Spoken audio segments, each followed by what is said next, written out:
Assalamualaikum warahmatullahi wabarakatuh. Pada kesempatan ini kita akan melanjutkan Cyclone CFD Simulation bagian kedua, yaitu tentang grid generation atau meshing.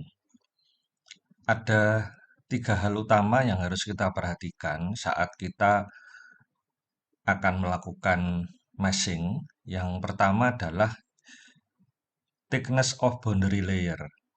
Kalau kita menggunakan Reynolds average Navier-Stokes equation, maka Y plus adalah antara 30 sampai 300. Ini menurut Fluent Users Guide. Jadi kita harus membuat boundary layer itu di antara itu nanti Y plusnya. Kalau di atas dari 300, maka akurasi dari range itu akan semakin turun. Nah, bagaimana cara menentukan tebal boundary layer? Itu kita menggunakan ini ya, menggunakan grafik 5.53 dari Bird et al. Dari buku ini Transport Phenomena itu. Nah, di sini kita tentukan saja Y plusnya 300. Maka dengan menggunakan rumus ini ada di figurnya, ya, rumus ini ada di figurnya. Dari sini kita bisa memperoleh V plus, ya, jadi 2,5 ln Y plus, Y plusnya adalah 300, sehingga kita bisa memperoleh V plus 19,8. Densitasnya adalah densitas dan viskositas adalah densitas dan viskositas udara. Nah, apabila kecepatan alir kecepatan udara yang masuk cyclone inlet velocity-nya itu 20 meter per second, ini nanti yang akan kita simulasikan, ya, 20 meter per second, maka kita bisa memperoleh V bintang itu 20 dibagi 19,8, 1,1. Sehingga dari sini tebal boundary layer Y itu sama dengan Y plus kali mu dibagi V bintang kali rho. Y plusnya 300, mu-nya ini, ya, kemudian V bintangnya ini dikalikan dengan densitas. Kita memperoleh tebal boundary layer adalah 0,00434. Nah, ini sudah saya tabelkan mulai dari kecepatan 5,1 sampai 25. Nah, ini tebal boundary layer ini adalah 0,00434 meter. Kemudian pada saat kita mengatur meshnya, maka kita harus memperoleh skewness meshing itu di bawah 0,5. Jadi range-nya menurut Meshing Users Guide bagus itu kalau 0,25 sampai 0,5. Di bawah 0,25 excellent. Ya, cuman kalau ini kecil, maka jumlah gridnya akan sangat banyak. Dan yang ketiga, bentuk mesh-nya itu adalah polyhedra. Ya, ini menurut Fluent User Guide, apabila kita menggunakan polyhedra, maka jumlah mesh-nya itu sepertiga sampai seperlima dari tetrahedral mesh, ya. Sehingga kalau di awal kita memperoleh 1000 mesh, maka dengan mengubahnya menjadi polyhedra itu menjadi sekitar 300 sampai 500. Jadi kualitasnya bagus, namun jumlah selnya atau jumlah gridnya itu sedikit. Ya. Nah, kelebihan lain menggunakan polyhedra itu adalah menurunkan numerical diffusion. Ya, ini yang biasa terjadi di bentuk mesh hexa. Nah, kemudian yang kedua adalah mudah melakukan generation mesh-nya. Jadi cepat. Jadi ini kita menggabungkan dua keuntungan ini. Ini adalah rapid semi automatic generation, ini biasanya untuk bentuk mesh tetrahedral. Ya. Sehingga dengan menggunakan polyhedral mesh itu hasilnya jumlah meshnya sedikit, lebih sedikit daripada tetrahedral. kemudian menurunkan numerical diffusion, ya, ini adalah kelebihan dari hexa, kemudian cepat di dalam mengenerate mesh-nya. Gitu. Jadi ada 3 hal ini yang perlu kita perhatikan. Nah, baik. Sekarang kita akan coba membuat mesh-nya. Kita buka ya workbench dan kita buka project yang pada part 1 sudah kita simpan. Baik, sekarang kita buka workbench-nya.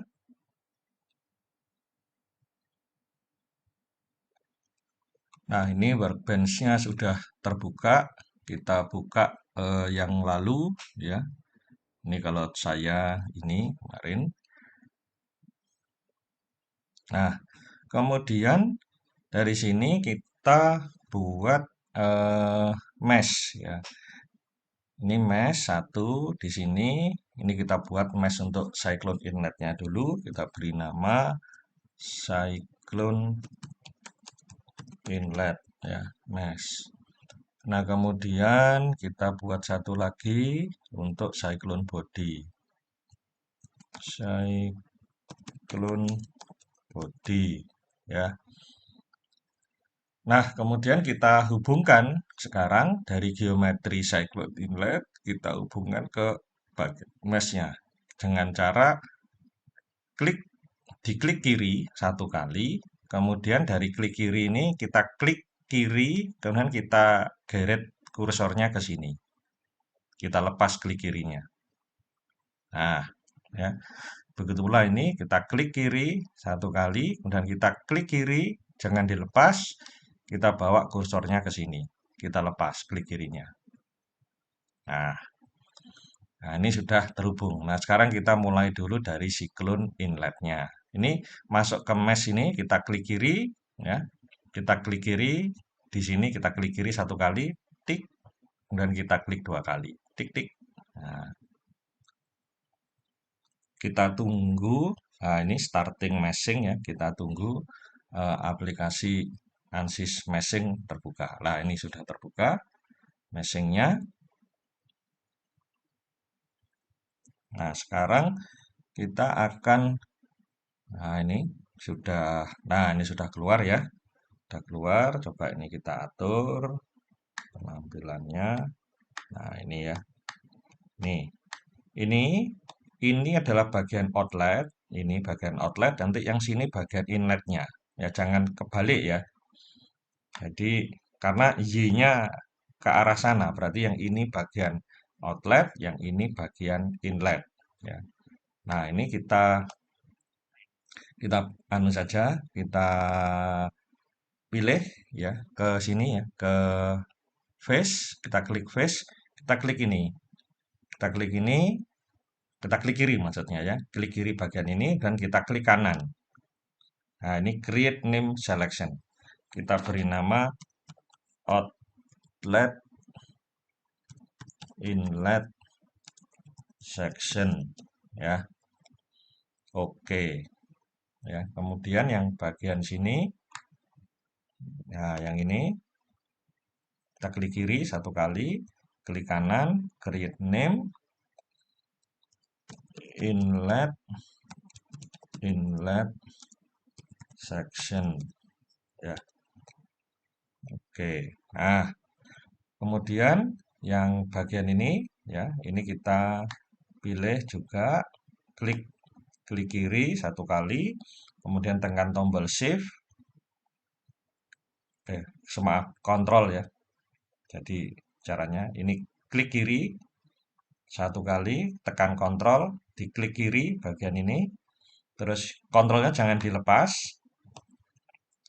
Terus coba ini kita putar. Kontrolnya dilepas juga boleh, sama kontrolnya dilepas. Baik, saya ulangi ya. Saya ulangi, sebentar. Select, ketik select.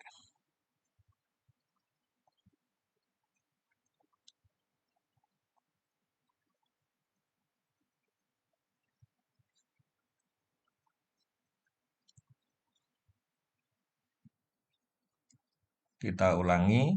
Jadi klik kiri satu kali, kemudian tekan kontrol, klik kiri bagian ini, ya, kita lepas kontrolnya, kemudian ini kita putar, ya, untuk memilih yang lain kita putar. Nah, tekan kontrol lagi, terus tekan klik kiri bagian ini, tekan klik kiri bagian ini. Kontrolnya jangan dilepas.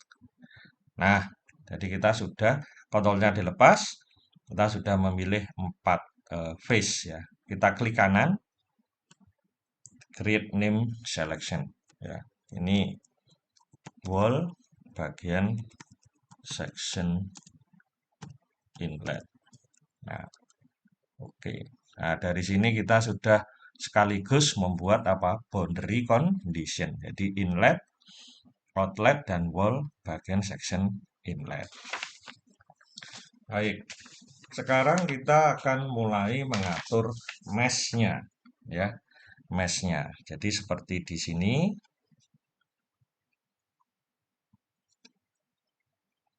ini sudah kita lakukan. Sekarang kita ada di sini ya, ini sudah kita pilih boundary condition-nya. Kemudian kita atur sekarang mesh-nya, mesh-nya ini, ya, kita atur. Nah ini tadi, ya, ini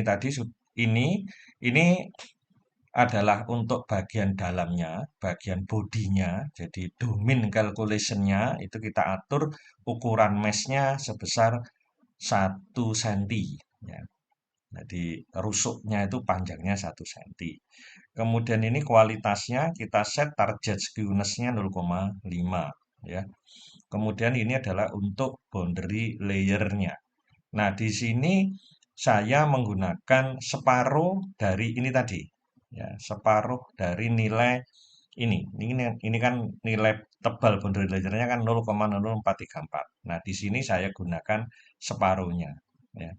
0,002215 ya supaya apa? Supaya nanti harga Y plus-nya tidak 300 ya, kurang dari 300. Kalau 0,00434 itu pas 300. Kemungkinan nanti saat melakukan perhitungan itu bisa lebih karena kecepatan di dalam cyclone kita tidak tahu. Ini kan kecepatan inlet sectionnya. Kecepatan di dalam body cyclone itu maksimum berapa kita tidak tahu.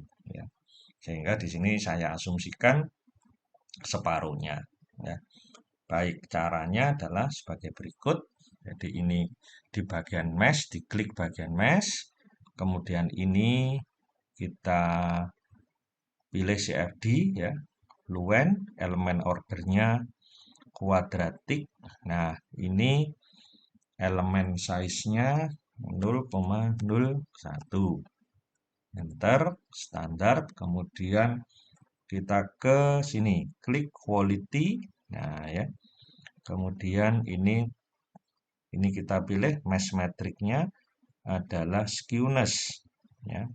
Ini targetnya 0,5 ya. Kita menggunakan algoritmanya ANSYS meshing ya.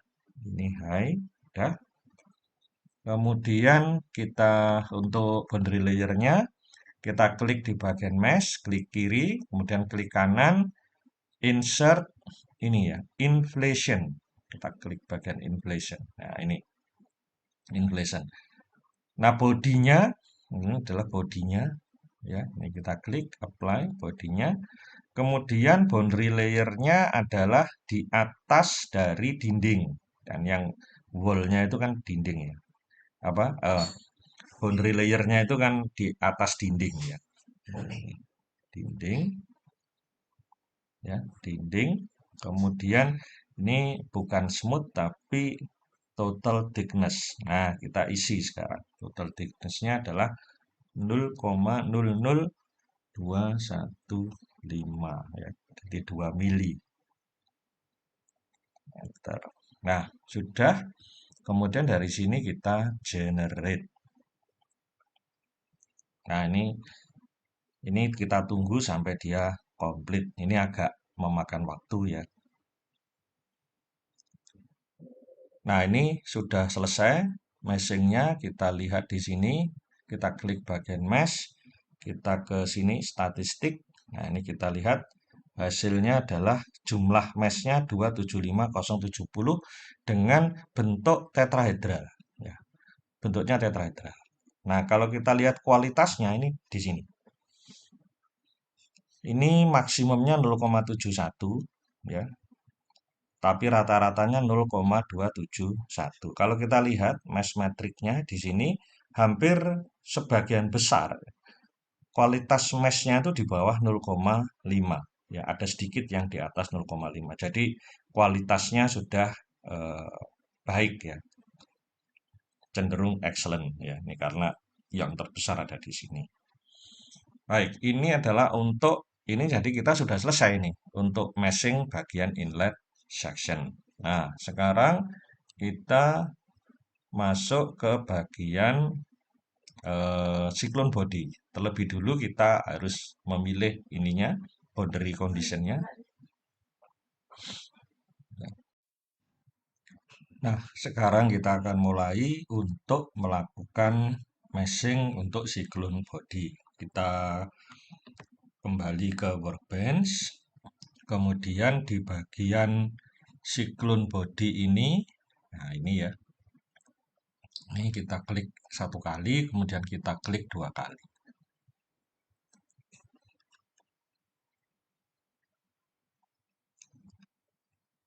Nah, ini meshing sudah menampilkan cyclone body-nya. Kita mulai dengan memilih boundary condition. Kita lari ke sini, kursornya ini face ya, kita klik face, kemudian kita pilih ini sebagai inlet. Create name selection, inlet cyclone body. Oke, kemudian yang ini klik kanan. Jadi ini kita klik kiri satu kali, klik kanan satu kali, kita pilih klik kiri, create name selection. Kita tulis outlet cyclone body. Oke. Nah, kemudian ini ya, ini kita pilih, kita klik kiri satu kali, kita tekan kontrol, kita klik kiri satu kali untuk bagian ini, kita lepas kontrolnya, kita putar, kemudian kita kontrol, kita tekan, kita klik kiri satu kali ini. Nah, ini kita kemudian kita klik kanan, kita beri nama ini dust hopper ya. Oke. Nah, sekarang tinggal wall untuk cyclone body-nya. Nah, lebih baik supaya mudah kita ini ya, kita lari ke sini.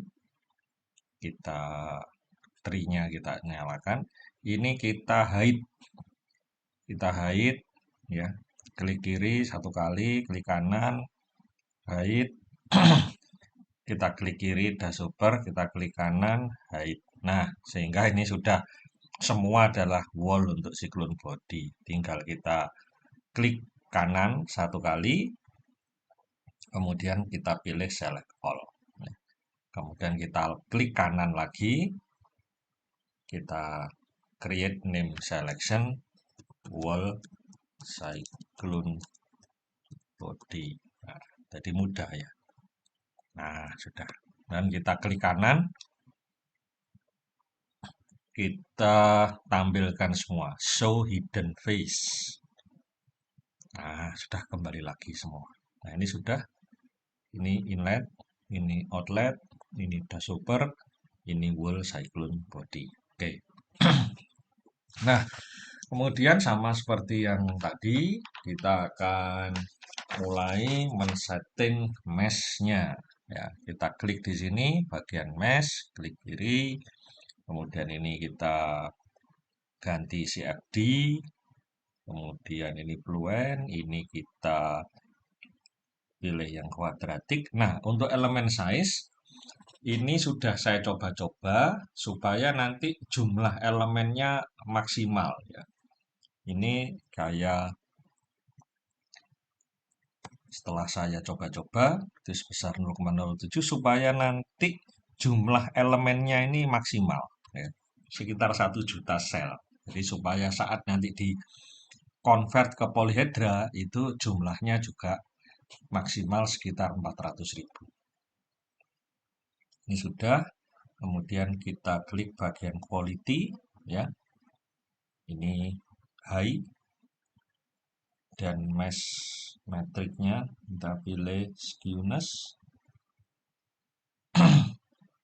Kemudian ini kita targetnya sama 0,5 ya. Sudah. Setelah itu kita klik mesh, kita insert untuk inflation. Nah, ini inflationnya ada dua ya. Karena yang batasnya dinding atau batasnya wall itu ada dua, yaitu yang wall cyclone body dan wall untuk dashover. Jadi ini inflationnya ada dua. Ya. Ini inflation 1, kita klik di sini dan kita klik kanan rename. Nah, ini kita tambah 1. Nah, ini sama. Ini body ya, body apply.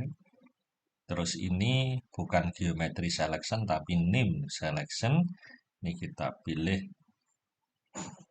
wall cyclone body. Nah, ini ya, wall cyclone body. Kemudian ini total thickness.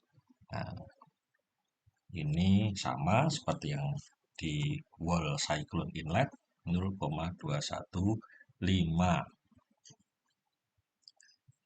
Nah, kemudian kita ulangi sekali lagi. Insert inflation ya. Klik kanan, rename 2. Nah, ini semua untuk bodinya. Ini adalah name selection. Name selectionnya adalah dashover ya. Nah, ini adalah total thickness. Nah, total thicknessnya 0,00215. Enter ya, sudah. Nah, ini tinggal kita generate. Ini agak lama ya karena nanti jumlah selnya agak banyak, sekitar 1 juta sel. Ini kita klik generate. Nah, ini makan waktu agak lama ya. Ini sudah selesai, kira-kira memakan waktu 2-3 menit ya. Kita klik di bagian mesh. Nah, ini ya jumlah selnya, jumlah elemennya itu 1.043.000. Nah, untuk Fluent yang sekarang itu maksimum elemennya sekitar 1.044.000-an ya, gitu. Sehingga ini sudah maksimal ya dengan kualitas seperti ini. Nah, ini bagus sekali ya, di mana average-nya itu 0,2. Meskipun masih ada yang 0,9 ya di sekitar itu, sedikit sekali. Tapi secara umum ini sudah di sini ya, skewness-nya sudah bagus ya, di bawah 0,5 ya. Sebagian besar sudah di bawah 0,5. Kemudian coba kita lihat boundary layer itu yang mana. Nah, ini ya, kalau kita besarkan itu ini. Nah, ini. Nah, ini kelihatan. Ini ada boundary layernya. Nah, ini ya. Ini boundary layer. Ya, ada 5 layer. Ya, 1, 2, 3, 4, 5. Nah, tebalnya ini 2 mili. Ya, tebalnya 2 mili. Nah, ini semua. Ini coba ya, kalau kita potong ya, section plane gitu ya. Shred gitu. Nah, ini. Nah, kita lihat. Nah, ini sudah otomatis. Sudah otomatis. Ini ada. Jadi semua yang di atasnya dinding ada boundary layernya. Ya, ini. Ya, ini coba ini sekarang Ini coba ini yang bagian ini ya. Bagian apa? Bagian dasobar ya. Section plane kita potong ini. Tek. Nah, ini coba kita lihat. Nah, nih boundary layernya. Nah, ada boundary layernya. Jadi kemudahan kalau kita menggunakan unstructured mesh itu kita lebih mudah untuk men-setting boundary layer. Ya. Nah, ini. Demikian juga untuk yang tadi, ya, yang ini tadi, yang bagian apa section, inlet section. Ya, ini, nah ini kita besarkan. Nah, nah ini kelihatan boundary layer. Oke. Ini nanti yang akan menentukan karena aliran kita adalah aliran turbulen, jadi boundary layer ini sangat berperan. Ya. Baik, karena kita sudah melakukan meshing untuk semuanya, tahap terakhir adalah kita ekspor mesh fluent input file export. Nah, nanti kita punya dua mesh, ya, punya dua mesh. Jadi ini,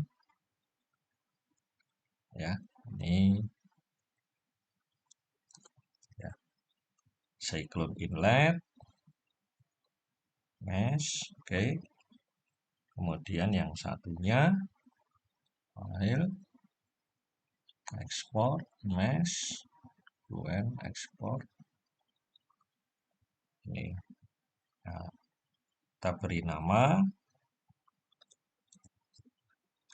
kemudian kita save. Nah, jadi dari sini proses meshing sudah selesai. Setelah itu di bagian ketiga nanti kita akan memulai men-setup kalkulasinya. Ya. Nah, baik, ini kita simpan dulu. Jangan lupa disimpan save project. Setelah itu kita exit. Ya. Nah, nanti baru kita buka Fluentnya. Demikian untuk bagian kedua ini. Terima kasih atas perhatiannya. Wassalamualaikum warahmatullahi wabarakatuh.